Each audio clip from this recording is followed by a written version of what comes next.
Selamat pagi teman-teman di seluruh tanah air, sukses selalu untuk kita, jaga kesehatan Anda. Baik, pagi ini saya akan membahas tentang backdoor listing. Apa sih backdoor listing? Baik, backdoor listing biasanya perusahaan yang masuk dalam bursa tanpa harus melalui IPO.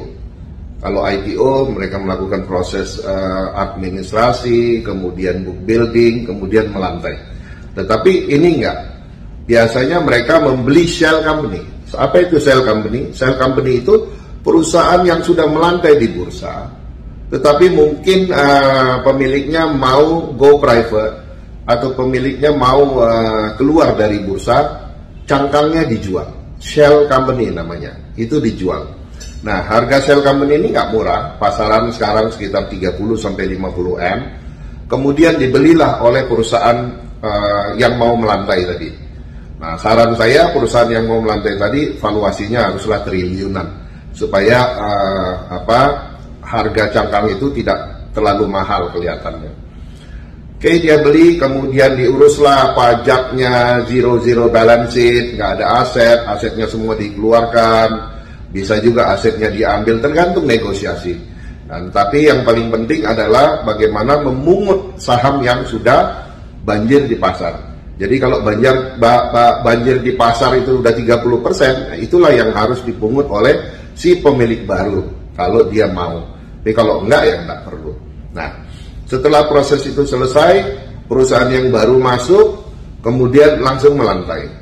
Nah, biasanya perusahaan yang baru masuk tadi, bisa saja perusahaan itu besar terus mengakuisisi perusahaan kecil. Tetapi sebaliknya, bisa saja perusahaan itu kecil mengakuisisi perusahaan yang besar. Nah, kalau yang kondisi seperti itu, biasanya namanya strukturnya LBO, leverage buyout, semut makan gajah. Jadi perusahaan yang kecil mengakuisisi perusahaan yang besar, terus kemudian melantai di bursa. Nah, kalau Anda pernah tahu transaksi RTO atau reverse takeover yang lalu adalah AirAsia. AirAsia itu masuk, itu membeli cangkang, kemudian langsung melantai. Kira-kira itu penjelasan saya tentang backdoor listing. Semoga Anda mengerti backdoor listing itu seperti apa. Biasa kita sebut RTO, reverse takeover. Sukses selalu untuk Anda, happy cuan konsisten. Selamat pagi teman-teman di seluruh tanah air, sukses selalu untuk kita, jaga kesehatan Anda. Baik, pagi ini hari Jumat, Jumat Barokah, jangan lupa Jumat Barokah apa yang Anda lakukan, sedekah, berbagi, dan lain-lain, itu saran saya ya, semoga Anda bisa meniru dan menjadikan ini kebiasaan. Baik teman-teman, banyak yang curhat pada saya tentang kehidupannya. Saya mau kasih tahu ya, sejak dulu, sejak saya masih muda, saya juga susah. Saya juga mengalami hal-hal yang sulit. Tetapi satu yang saya belajar ya, dari almarhum bapak saya, jangan pernah menceritakan kesulitanmu kepada siapapun, ya, telan sendiri. Jadi saya tuh nggak mau cerita sulitnya saya dulu. Jadi orang tuh nggak pernah tahu saya tuh dalam keadaan sulit, dalam keadaan nggak punya uang, ya. Saya selalu diam, jalankan sendiri. Apalagi saya anak tertua. Dan kalau saya cerita, saya ini layaknya seorang kapten. Kalau saya menceritakan kesulitan saya, bagaimana motivasi ataupun kejiwaan ataupun mental keluarga saya yang lain. So, jadi saya selalu tampak kelihatan happy terus. Walaupun kadang nggak punya uang. Kadang uang di dompet itu udah kandas. Rekening itu udah nol, nggak ada sama sekali. Tapi saya nggak pernah mau cerita sama siapapun. Saya ingat ceramahnya almarhum Kiai Zainuddin MZ. Dia mengatakan bahwa jangan menceritakan masalahmu. Ceritakan masalahmu kepada Allah.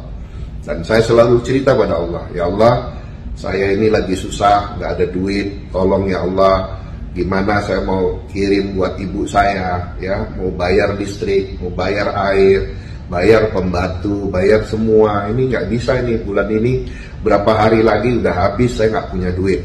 Nah, akhirnya Allah kasih rezeki yang tak terduga-duga, dan itu selalu saya alami, ya. Jadi bagi teman-teman, jangan Anda pikir saya juga tidak melalui hal-hal itu. Semua kita di muka bumi ini pasti melalui hal-hal ujian, cobaan, semua itu pasti ada. Pasti, ya. Jadi jangan Anda pikir, wah Pak Firni enak sekali ya, hidupnya nggak pernah susah. Siapa bilang? Saya nggak pernah cerita sama siapa-siapa. Saya pernah, uang tinggal 1.100.000. Ya, datang teman dari jauh.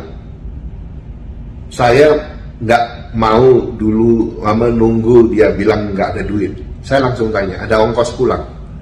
Wah, nggak ada bro. Saya langsung transfer 1 juta. Berarti kan uang saya tinggal 100.000. Ya nggak apa-apa lah. Istri saya bilang, gimana loh kamu nih, uang tinggal 1.100.000 untuk kita belanja udah kamu kasih semua. Nggak apa-apa, saya bilang. Alhamdulillah malamnya ada aja, ya, bahkan lebih besar dari yang saya kasih.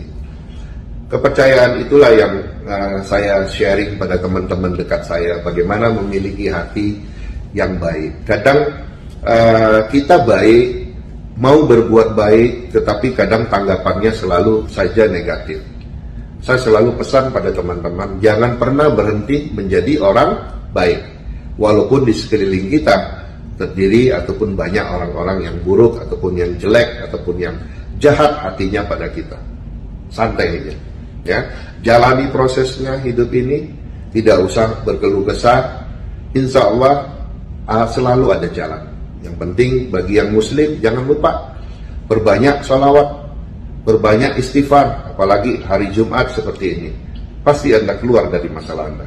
Oke? Sukses selalu untuk Anda. Happy cuan konsisten.